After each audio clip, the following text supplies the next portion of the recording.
我哋上個星期咧就去咗戶外啦，就做一啲伸展嘅運動啦。咁咧我而家咧就再提一提大家啦，即係當我哋去到公園啊，或者去到一啲戶外嘅地方，我哋準備做運動嘅時候，我哋嘅身體要有啲咩預備咧？我哋嘅呼吸有啲咩預備咧？我覺得咁樣咧，我哋會比較全面一啲嘅。咁慢慢去試啦，唔需要急嘅。咁當然啦，如果你平時你已經運動量都好大嘅，咁你已經好習慣嘅就冇所謂啦。但係咧，如果有啲同學仔佢本身咧就唔係好做運動嘅，咁就去到戶外嘅時候咧，又唔好去時間太長啦。咁個熱身亦都要好需要留意啦，呼吸亦都好需要關顧我哋自己嘅呼吸嘅，因為咧我哋成日都話我哋自己都會自然呼吸㗎啦。如果唔呼吸就會死啦。但係點樣做優質嘅呼吸咧？呢個係需要我哋咧係特別專注啲嘅。咁當我哋去到一個公園啦，或者自己嘅目的地啦，咁我哋就可以即係放低你哋嘅隨身物品啊，或者你哋帶少量嘅物品啦。咁然之後咧，首先咧，我哋係要試下，哇！大自然咁靚喎，吸下啲新鮮空氣啦，或者望下周圍嘅環境啦。喺欣賞嘅同時，都觀察下地面有冇凹凸啦，有冇一啲地方咧會容易令到自己唔覺意咧棘到啦。咁呢啲係安全嘅地方底下咧，我哋做得開心啲同埋放心啲嘅。咁當我哋觀察完啦，咁我哋就開始做我哋嘅深呼吸啦。咁我哋就要企一個好舒服嘅位置，隻腳咧微微嘅打開。咁你當然咧，如果你戶外你着鞋啦，咁我今日就唔着鞋啫。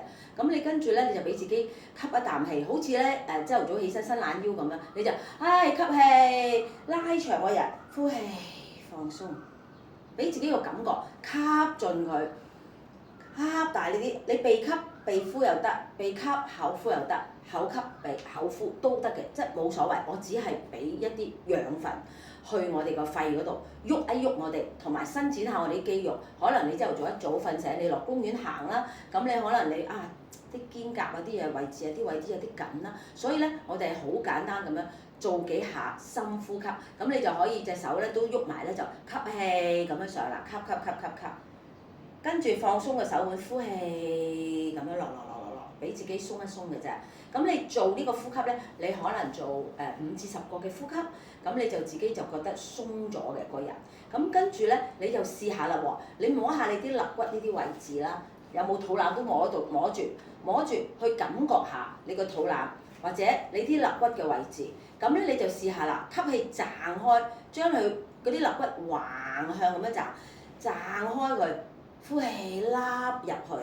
我俾側邊睇下，吸氣打開佢，連個肩胛都打開，呼氣凹入去，窩住個背脊，咁連個大髀咧都有少少咁樣收入嚟嘅，吸，呼，吸，呼，吸，呼。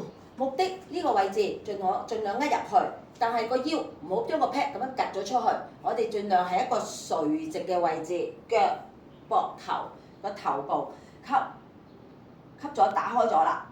呼嘅時候向前個肚窩入去，少少窩入去，再吸，打開胸腔，再呼，再吸。咁如果咧你話我控制唔到呢度，唔緊要嘅，你練下，起碼咧我係想目的係你將肺裏邊嘅廢氣呼走晒，再重新吸入新嘅養分，咁樣如此類推嘅啫，就係一個預備功夫啫，好冇？